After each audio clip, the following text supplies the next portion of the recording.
ഉയർന്ന B P ഉള്ളവർ ഇന്ന് നമ്മുടെ നാട്ടിൽ ധാരാളമുണ്ട്. ഇന്ത്യയിലെ ഏതാണ്ട് 70% ആൾക്കാർക്കും ഉയർന്ന ബി പി ഉണ്ട് എന്നാണ് പഠനങ്ങൾ സൂചിപ്പിക്കുന്നത്.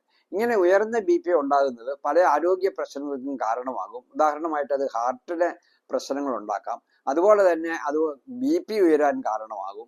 അത് കിഡ്നി ഡിസീസിന് കാരണമാകും. നമ്മുടെ ശരീരത്തിൽ കൂടുതൽ വെള്ളം കെട്ടിക്കിടന്ന് നീര് വയ്ക്കാനുള്ള സാധ്യതയുണ്ട്. അങ്ങനെ പല ആരോഗ്യ പ്രശ്നങ്ങൾക്കും ഉപ്പിന്റെ ഉപയോഗം, കൂടുതലായിട്ടുള്ള ഉപയോഗം കാരണമാകുന്നുണ്ട്. ഉപ്പിനകത്തെ ഏറ്റവും പ്രധാനപ്പെട്ട കണ്ടന്റ് എന്ന് പറയുന്നത് സോഡിയം ക്ലോറൈഡ് ആണ്. സോഡിയം വളരെ പ്രധാനപ്പെട്ട ഒരു മിനറലാണ്. നമ്മുടെ ശരീരത്തിൽ ഒത്തിരി പ്രവൃത്തികൾ അത് ചെയ്യുന്നുണ്ട്. നമ്മുടെ ശരീരത്തിന്റെ ശരിയായ പ്രവർത്തനത്തിന് സോഡിയം വളരെയധികം ആവശ്യമായിട്ടുള്ള ഒരു മിനറലാണ്. പലപ്പോഴും പല പ്രായം ചെന്നവരൊക്കെ ആശുപത്രിയിൽ ക്ഷീണമായിട്ടും ഒക്കെ വന്നു കഴിയുമ്പോൾ ഡോക്ടർമാരെ ഇലക്ട്രോലൈറ്റ് ബാലൻസ് നോക്കുമ്പോൾ സോഡിയത്തിന്റെ അളവ് കുറവാണ് എന്ന് നിങ്ങൾ പലപ്പോഴും ധരിച്ചിട്ടുണ്ട്. അങ്ങനെയുള്ളവർക്ക് സോഡിയം ഇൻഫ്യൂഷൻ ആയിട്ട് ഡോക്ടർമാർ കൊടുക്കാറുണ്ട്. അപ്പോൾ സോഡിയം വളരെ പ്രധാനപ്പെട്ടതാണ്. പക്ഷേ സോഡിയം വളരെ പ്രധാനപ്പെട്ടതാണെങ്കിലും അത് കൂടുതലായിട്ട് നമ്മുടെ ശരീരത്തിൽ ചെല്ലുമ്പോഴാണ് പലപ്പോഴും പ്രശ്നങ്ങൾ ഉണ്ടാക്കുന്നത്. ഒരു ദിവസം നമുക്ക് 5 ഗ്രാം സോഡിയം ക്ലോറൈഡ് മതി എന്നാണ് WHO പറയുന്നത്.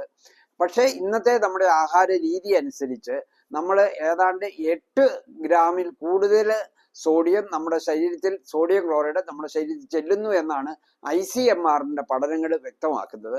അതായത് 5 ഗ്രാമിന് പകരം 8 ഗ്രാം സോഡിയം ക്ലോറൈഡ് നമ്മുടെ ശരീരത്തിൽ ചെല്ലുന്നുണ്ട്. 5 ഗ്രാം സോഡിയം ക്ലോറൈഡ് എന്ന് പറയുമ്പോൾ ഏതാണ്ട് 2000 മില്ലിഗ്രാം സോഡിയമാണ് നമുക്ക് ആവശ്യമായിട്ടുള്ളത്. അപ്പോൾ നമ്മൾ അങ്ങനെ കൂടുതലായിട്ട് ഉപ്പ് നമ്മുടെ ശരീരത്തിൽ ചെല്ലുന്നത് നമ്മൾ കഴിക്കുന്ന ആഹാര പദാർത്ഥത്തിൽ കൂടിയാണ്. ഉദാഹരണമായിട്ട് നമ്മൾ കഴിക്കുന്ന പ്രോസസ്ഡ് ഫുഡ്, നമ്മൾ കഴിക്കുന്ന പാക്ക്ഡ് ഫുഡ്, നമ്മൾ കഴിക്കുന്ന സോൾട്ടഡ് ബിസ്ക്കറ്റ്, അല്ലെ സോൾട്ട് ചേർത്ത നട്ട്സ് നമ്മൾ ചിലപ്പോൾ കഴിക്കാറുണ്ട്. അതുപോലെ തന്നെ നമ്മൾ ഉപ്പേരി, പപ്പടം, അതുപോലെ തന്നെ നമ്മുടെ സോസ്, അച്ചാറുകൾ, ഇവയിലൊക്കെ ഉപ്പ് കൂടുതലായിട്ട് അടങ്ങിയിട്ടുണ്ട്. നമ്മുടെ ഉപ്പിന്റെ ഉപയോഗം കുറയ്ക്കണമെങ്കിൽ നമ്മൾ വീട്ടിൽ നിന്നും ആഹാരം കഴിക്കുക. വീട്ടിൽ നിന്നും ആഹാരം പാചകം ചെയ്യുമ്പോൾ നമ്മൾ മിതമായിട്ട് മാത്രം കറികൾക്കൊക്കെ ഉപ്പ് ഉപയോഗിക്കുക. പുറത്തു നിന്നുള്ള ആഹാരം കഴിക്കുമ്പോൾ ഉപ്പ് കൂടുതലുള്ളത് നമ്മൾ ഉപേക്ഷിക്കുക.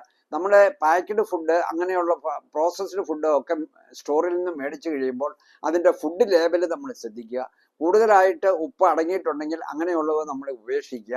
അപ്പോൾ ഇങ്ങനെ ഉപ്പിന്റെ ഉപയോഗം നമ്മൾ കുറയ്ക്കുകയാണെങ്കിൽ നമുക്ക് ഹൃദയാരോഗ്യം മെച്ചപ്പെടുത്താൻ സാധിക്കും.